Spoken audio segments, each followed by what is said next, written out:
ပွဲစားပွဲဆုံးတော်တော်လေးကိုမှရင်တုံပြီးကြည့်ခဲ့ရတဲ့ပွဲစဉ်တစ်ပွဲကိုကျွန်တော်တို့ကြုံတွေ့ခဲ့ရတယ်ဒါပေမဲ့ပွဲပြီးဆုံးချိန်မှာတော့အာဆင်နယ်အသင်းကဘိုးမောက်အသင်းကိုအဝေးကွင်းမှာ2-3ဆိုတဲ့ရလဒ်နဲ့အာဆင်နယ်အသင်းကအနိုင်ရရှိခဲ့တယ်ဒီနိုင်ပွဲအပြီးမှာတော့အာဆင်နယ်အသင်းကဒီယာဒီပရီးမီးယားလိဂ်မှာပွဲစဉ်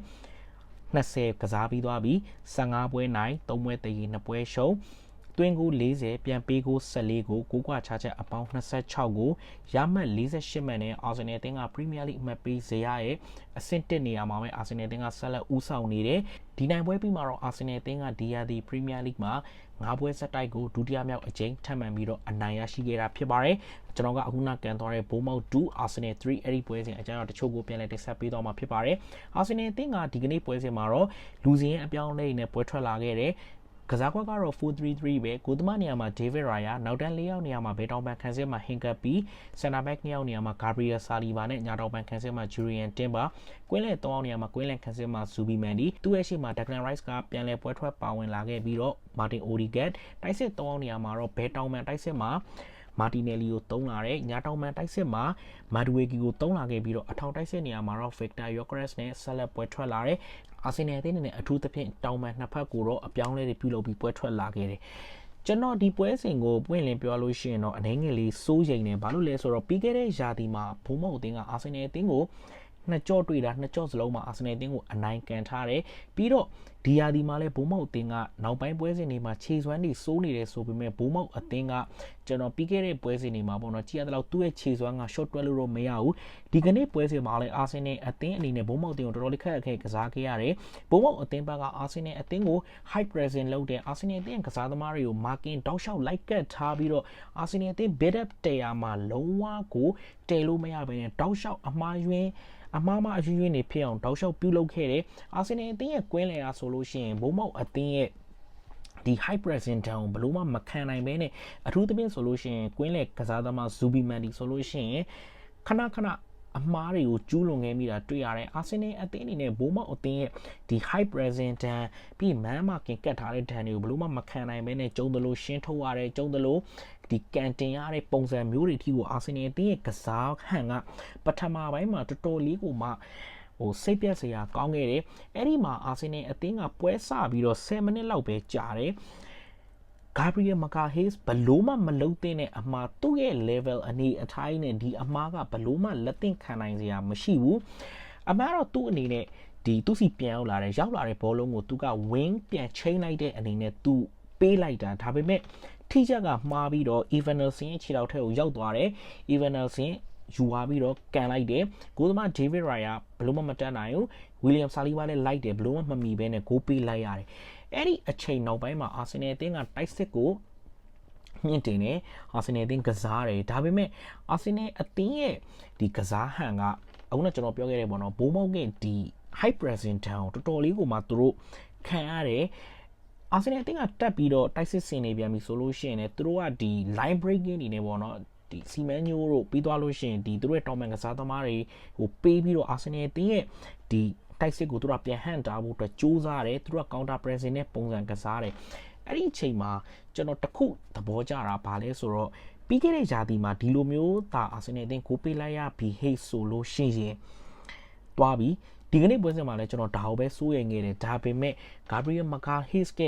0 to hero ဖြစ်စေမဲ့အခွင့်အရေးကိုသူ့အနေနဲ့ပြန်ပြီးတော့သူ့အမှားအယွင်းကိုသူအကောင်းဆုံးပြန်ပေးဆက်ခဲ့တယ်ဒီကနေ့ပွဲစဉ်မှာအာဆင်နယ်အသင်းရဲ့တပွဲလုံးအတိုင်းအတာအရပြောရမယ်ဆိုလို့ရှိရင်ချီကျူးအမှားက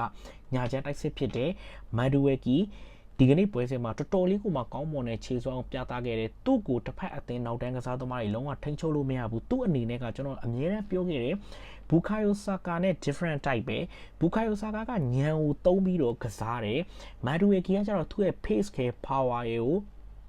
ုတုံးပြီးကစားတယ်မတ်ဒူဝီကီကိုတစ်ဖက်အသင်းနောက်တန်းအနေနဲ့တော်တော်လေးကိုမှထိန်းချုပ်ရခတ်ပြီးတော့သူ့အနေနဲ့တစ်ဖက်နောက်တန်းကစားသမားကိုတောက်လျှောက်ကြော်ဖြတ်ပြီးတော့ပြေးလွှားနေတာမျိုးတွေတစ်ဖက်အသင်းကသူ့ကိုထိန်းရင်းနဲ့ space အလွတ်တွေပေါ်လာတာမျိုးတွေကနေတွေ့ရတယ်အဲ့ဒီကနေမှတစ်ဆင့်နဲ့အာဆင်နယ်အသင်းအနေနဲ့ခြေပါကူးပြန်ရခဲ့တယ်လို့ပြောလို့ရတယ်မာဒူဝီကီကတော်တော်လေးကိုကောင်းမွန်တဲ့ skill နဲ့ area တွေဘောလုံးဆွဲဝင်လာတယ်ကပ်ပတ်ချိုးပေးတဲ့ဟာကိုမာဒီနယ်လီကန်တယ်တစ်ဖက်ကရှင်းထုတ်လို့ပြန်ထွက်လာတဲ့ဟာကို Gabriel Magalhaes ကသူ့ရဲ့အမားကိုသူပြန်ပြီးတော့ဆယ်ဖို့အတွက်ပြန်ထွက်လာတဲ့ဘောလုံးကိုသူအပြင်းကန်သွင်းလိုက်တယ်ခိုးသွားတယ် Gabriel Magalhaes ကအဲ့ဒီ ကိုပေးလိုက်ရပြီးတဲ့အချိန်မှာသူ့ရဲ့အသင်းကိုသူပြန်ပြီးတော့ပြန်ပေးဆန်းမယ်ဆိုတဲ့စိတ်ဓာတ်ကိုတော့ကျွန်တော်အရင်တော်တော်လေးသဘောကျတယ်ပထမအဲ့ဒီနောက်ပိုင်းကစလို့ပေါ့နော်အာဆင်နယ်အသင်းတော့ဒီဘုံမောက်အသင်းရောဒီပွဲပြီးဆုံးသွားတဲ့အချိန်အထိဘာမှအခွင့်အရေးမရခဲ့ဘူးဒါပေမဲ့ကစားဟန်အရာဆိုရင်တော့ဘုံမောက်အသင်းကအာဆင်နယ်အသင်းထက်တာတယ်အာဆင်နယ်အသင်းနဲ့တော်တော်လေးကိုမှရုပ်ပြက်ဆင်းပြက်လိုက်ကစားနေရတယ်အထူးသဖြင့်ဆိုရင်ဇူဘီမန်ဒီမနိုင်တဲ့ကွင်းတွေကိုဒက်ကန်ရိုက်စ်အနေနဲ့ကွင်းလေတကြောလုံးကိုဒက်ကန်ရိုက်စ်အနေနဲ့တော်လေးကိုမှကူပြီးကစားပေးခဲ့ရတယ်ဒါပေမဲ့ဒုတိယပိုင်းရောက်တဲ့အခါမှာတော့ကစားဟန်ကပြောင်းလဲသွားတယ်အာဆင်နယ်အသင်းအနေနဲ့ပထမပိုင်းမှာဒီကွင်းလေဘလို့မှအသာစီးမရခဲ့မှုကိုဒုတိယပိုင်းမှာအာဆင်နယ်အသင်းရလာတယ်ဆိုတာကလည်းဒါဒက်ကန်ရိုက်စ်အနေနဲ့ပထမပိုင်းကလိုပဲကွင်းလေကိုပြန်ပြီးတော့ဝင်ကူပြီးကစားပေးတယ်ဒါပေမဲ့ဇူဘီမန်ဒီအနေနဲ့လည်းပထမပိုင်းကထက်ဆိုင်ပိုပြီးတည်ငြိမ်တဲ့ကစားဟန်တစ်ခုကိုကျွန်တော်တွေ့ခဲ့ရတယ်အဲ့လိုကစားနေတဲ့အာဆင်နယ်အသင်းအနေနဲ့ပွဲကစားချိန်54မိနစ်မှာဂိုးရတယ်အဲ့ဒီဂိုးဟာလေအိုရီဂက်ပြန်ချပေးလိုက်တဲ့ဘောလုံးကိုဒက်ကန်ရိုက်စ်leg run နဲ့ပြေးဝင်လာပြီးတော့ဂူသမားရဲ့ဘယ်ဘက်အောက်ဒေါင်းတွေကိုတွင်းသွားတာဒက်ကန်ရိုက်စ်ရဲ့ဒီကနေ့ပွဲစဉ်မှာကစားသွားတဲ့ခြေစွမ်းကပွဲအဆုံးကြည့်သူ့အနေနဲ့တော်တော်လေးတနာစရာကောင်းတယ်သူ့အနေနဲ့အသင်းကိုဒီလောက်ထိ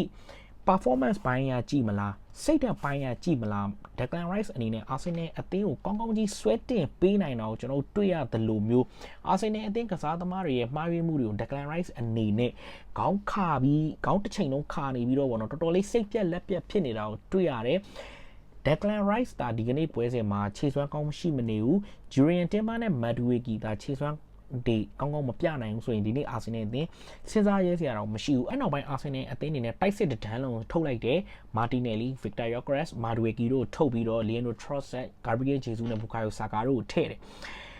အဲ့ဒီဘူကာယိုဆာကာပေါ့နော်အဲ့ချိန်ကျွန်တော်ကြည့်နေတာကျွန်တော်အမျိုးသမီးနဲ့ကျွန်တော်နဲ့နှစ်ယောက်ကြည့်နေတာအဲ့ပွဲကိုကျွန်တော်ပြောတယ်ဘူကာယိုဆာကာကတော့မာဒူဝေကီလိုမျိုးအဲ့လိုမျိုးဒီ pace နဲ့ power ကိုအသုံးပြုပြီးသူ့အနေနဲ့တိုက်စစ်ဆင်မှာမဟုတ်ဘူးဘူကာယိုဆာကာက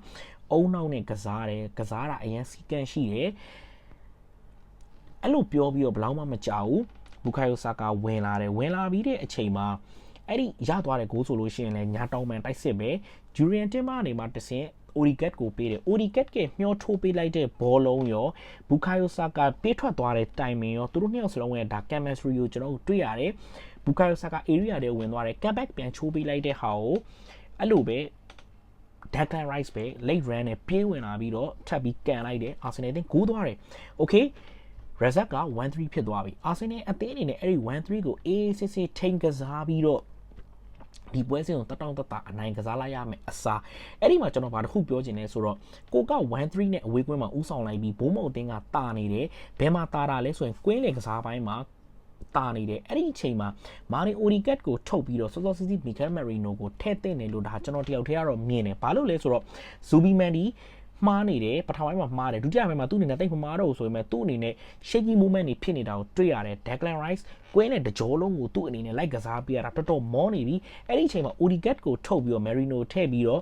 လုံတဲ့မဲ့အစာမလုံဖဲနဲ့ပွဲထဲမှာဒီတိုင်း Arteta မျောနေတဲ့ကစားတယ်တစ်ဖက်အသင်းပြန်ရသွားတဲ့ဂိုးဆိုလို့ရှိရင်ဗျာအမှန်တိုင်းပြောရင်အဲ့ဒီအချိန်မှာအာဆင်နယ်အသင်းရဲ့နောက်တန်းအမှားလို့လည်းပြောလို့မရဘူးအဲ့ဒီအချိန်အာဆင်နယ်အသင်းရဲ့ box ထဲမှာ6ယောက်လောက်ဖြစ်လိမ့်မယ်တစ်ဖက်အသင်းကိုကာထားရင်းနဲ့တစ်ဖက်အသင်းကနေပြီးတော့မှသူတို့ touch 2ချိန်3ချိန်လောက်နဲ့Clive လားဘယ်သူလဲမသိထားပါတော့လူစားဝင်လာတဲ့ကစားသမားသူတစ်ချက်ဆွဲတက်ပြီးတော့ area ထိတ်နာလှမ်းခက်လန်းလောက်ကနေပြီးလှမ်းကန်ရတာကန်ချက်လည်းတော်တော်ကောင်းပါတယ်ဒါပေမဲ့အဲ့ဒီအချိန်မှာကျွန်တော်ဘာကိုသွားပြီးဟိုဖြစ်လဲဆိုလို့ရှိရင်ဝင်ပြီး block လုပ်မဲ့ကစားသမားတွေတော်တော်လေးနှီးနေတာကိုတွေ့ရတယ်လို့မျိုး1-3 နဲ့9နေပါပြီဆိုပြီးပေါ်ရောက်လိုက်တဲ့တခုကနေတဆင့်ကိုယ့်အနေနဲ့တော်တော်လေးကိုမှဖိအားပြန်ဝင်သွားတဲ့အခိုက်အတန့်ကိုတွေ့ရတယ်အဲ့ဒီအချိန်မှာမှမီကယ်အာတီတာအနေနဲ့ Odegaard ကိုထုတ်ပြီးတော့ Mikel Merino ထည့်လိုက်တယ် Mikel Merino ဝင်လာတဲ့အချိန်ကစလို့အာဆင်နယ်အသင်းရဲ့ကစားဟန်ကတော်တော်လေးကိုမှပြောင်းလဲသွားတယ်နောက်ပိုင်းပွဲချိန်တွေမှာပေါ့နော်အာဆင်နယ်အသင်းအနေနဲ့ game ကိုmanage လုပ်သွားပုံကတော်တော်လေးကောင်းတယ်တစ်ဖက်အသင်းခြေထောက်ထဲကိုပဲဘောလုံးပေးထားပြီးတော့ကိုကခန်းစစ်ကစားနေတာမျိုးမဟုတ်ဘဲနဲ့ကိုကလည်းတိုက်စစ်ဆင်တယ်တစ်ဖက်အသင်းကတိုက်စစ်ကိုလည်းပြန်ပြီးတော့ defend လုပ်ထားတဲ့ပုံစံမျိုးနဲ့အဲ့ဒီအချိန်မှာဆိုလို့ရှိရင်ဘုံမောက်အသင်းကလည်းသူတို့3-3 ဖြစ်သွားမလားဆိုပြီးသူတို့လည်းတိုက်စစ်ဖွင့်နေပြီအဲ့ဒီအချိန်မှာဘုံမောက်အသင်းရဲ့ကွင်းနဲ့တကြောလုံးကလုံးဝလွတ်သွားပြီဘုံမောက်တင်တိုက်စစ်ဆင်တယ်ဘုံမောက်တင်ပြန်ပြတ်တယ်အာဆင်နယ်နဲ့ဘောလုံးရတယ်ရပြီးတိုက်စစ်ပြန်ဆင်တယ်ဆိုတဲ့အနေအထားမျိုးတွေကိုတွေ့လာရပြီအဲ့ဒီအချိန်မှာမှအာဆင်နယ်အသင်းကဒီ 4-2 ဖြစ်သွားနိုင်တော့တဲ့အနေအထားမျိုး ဟိုဘောနော်အာဆင်နယ်အသင်းဖြစ်သွားမလားဆိုပြီးတော့အဲ့လိုမျိုးဟိုတစ်ဖက်အသင်းကဂိုးသွင်းသွားမှထက်ဆိုင်အာဆင်နယ်အသင်းကဂိုးရသွားနိုင်တယ်ဆိုတော့စိတ်ခံစားမှုမျိုးရနေတယ်ဒါပေမဲ့အာဆင်နယ်အသင်းရဲ့ကစားသမားတွေအနေနဲ့အဲ့ဒီကိစ္စကိုမလုပ်နိုင်ခဲ့ဘူးကျွန်တော်အဲ့ဒီဟာမလုပ်နိုင်ခဲ့ပေမဲ့အာဆင်နယ်အသင်းနောက်ပိုင်းပွဲချိန်တွေမှာကစားသွားတဲ့ဒီနီးဗျူဟာပိုင်းပေါ့နော်အာတီတာမီဂဲမယ်ရီနိုထည့်ပြီးတော့ပြောင်းလဲလိုက်တဲ့နီးဗျူဟာပိုင်းoff the ball movement မှာ on the ball movement မှာအာဆင်နယ်အသင်းအနေနဲ့တစ်ဖက်အသင်းကို defend လဲကစားတယ်တစ်ဖက်အသင်းကဘောလုံးပြန်ပြတ်ပြီးဆိုတာနဲ့ပြန်ပြီးအာဆင်နယ်အသင်းကတိုက်စစ်ပြန်ဆင်တဲ့ပုံစံမျိုးတွေကစားသွားတော့ကျွန်တော်တော်တော်လေးသဘောကျတယ်သူများခြေတော်ထဲမှာဘောလုံးပေးကင်နေပြီးတော့တိုက်စစ်ဆင်မဲ့ဟိုတိုက်စစ်ဆင်တော့ကန်နေမဲ့အစားပေါ့နော်ဒီလိုမျိုးအပြန်လှန်မျိုးလေးလောက်တာကတစ်ဖက်အသင်းကလည်းကိုယ်ကိုတိတ်မတိုက်ရဲသလိုအဲ့လိုမျိုးအခွင့်အရေးတစ်ဖက်အသင်းလည်းကိုယ့်အသင်းကိုတိတ်မတိုက်ရဲတဲ့ပုံစံမျိုးတွေကိုတွေ့ရတယ်မီကယ်မယ်ရီနိုဝင်လာပြီးနောက်ပိုင်းမှာတော့အာဆင်နယ်အသင်းအနေနဲ့ first ball လဲဟိုတာသွားတယ် second ball လဲတာသွားတယ် area jewel ball တွေလည်းတာသွားတယ်ဆိုတဲ့အနေအထားတစ်ခုကိုကျွန်တော်တွေ့ရတယ်ပွဲပြီးဆုံးချိန်မှာတော့ဘုံမောက်2ဂိုးအာဆင်နယ်3ဂိုးနဲ့အာဆင်နယ်အသင်းအနိုင်ရရှိသွားတယ်ဒီကနေ့ပွဲစဉ်အကောင်းဆုံးကစားသမားကိုတော့ကျွန်တော်တယောက်တည်းအမြင်ရကျွန်တော် Declan Rice ကိုပေးတယ်ဂိုး2ဂိုးသွင်းလို့မဟုတ်ဘဲနဲ့သူ့အနေနဲ့ပွဲအစပွဲအဆုံးကစားသွားတဲ့ performance အရာDeclan Rice အကောင်းဆုံးပဲတော်တော်လေးတနာဖို့ကောင်းတယ်ဒီကစားသမားအရန်ကိုပင်ပန်းနေပြီအကယ်လို့ဒါဒီ 1-3 ဖြစ်သွားတဲ့အနေအထားတစ်ခုမှာအာတီတာအနေနဲ့စောစီတူကိုလူစားလဲလိုက်တာဖြစ်ဖြစ်မီကယ်မရီနိုကိုထည့်လိုက်တာဖြစ်ဖြစ်ပေါ့နော်တခြားပေါ့နော်ဟိုအကယ်လို့ဒါပေါ့နော်ဂါရီယယ်မကာဟစ်တာအမားမလုပ်ခဲ့ဘူးဂိုးလည်းမပေးခဲ့ရဘူးကိုယ့်အသင်းက0-2ဒါမှမဟုတ်0-3အနေထားဆိုလို့ရှိရင်သူ့အနေနဲ့အနားရမှာဖြစ်ပေမဲ့ဟိုဘယ်လိုပြောရမလဲကိုယ့်အသင်းကအမားတစ်ခုလုပ်ပြီးမှဂိုးတွေပြန်လိုက်သွင်းရတဲ့အနေထားမျိုးမှာကြတော့Declan Rice ကိုကစားသမားကိုထုတ်လိုက်ရင်တော့ပြဿနာတက်သွားနိုင်တယ်ဒါပေမဲ့ Declan Rice ကိုကျွန်တော်တို့ရထားတာဟာတော်တော်လေးကိုမှကျွန်တော်တို့အသင်းအတွက်အများကြီးအကျိုးရှိတယ်ကျွန်တော်ကတော့သူ့ကို Rose Rice ဆိုပြီးတော့ပဲခေါ်ခြင်းနဲ့ RIC မဟုတ်ဘဲနဲ့ RIC ကျွန်တော်တို့ရဲ့ Rice ဖြစ်တယ်ကြည့်နေတဲ့ Arsenal fan ကြီးကိုမောင်နှမတွေရောဗာတွေမိမိသေးတာရှိသေးလဲအောက်က comment မှာကျွန်တော်နဲ့ဝင်ရောက်ဆွေးနွေးပြဖို့အတွက်ဖိတ်ခေါ်ပါတယ်ဒါဆိုရင်ကျွန်တော်ရဲ့ season တင်ဆက်နေမှုဒီနေရာမှာပဲရှင်းထားလိုက်ပါတယ်ကြည့်ရှုအားပေးခဲ့ကြတဲ့ Arsenal fans ကြီးကိုမောင်နှမများအားလုံးကိုကျေးဇူးထူးပဲတင်ရှိပါတယ်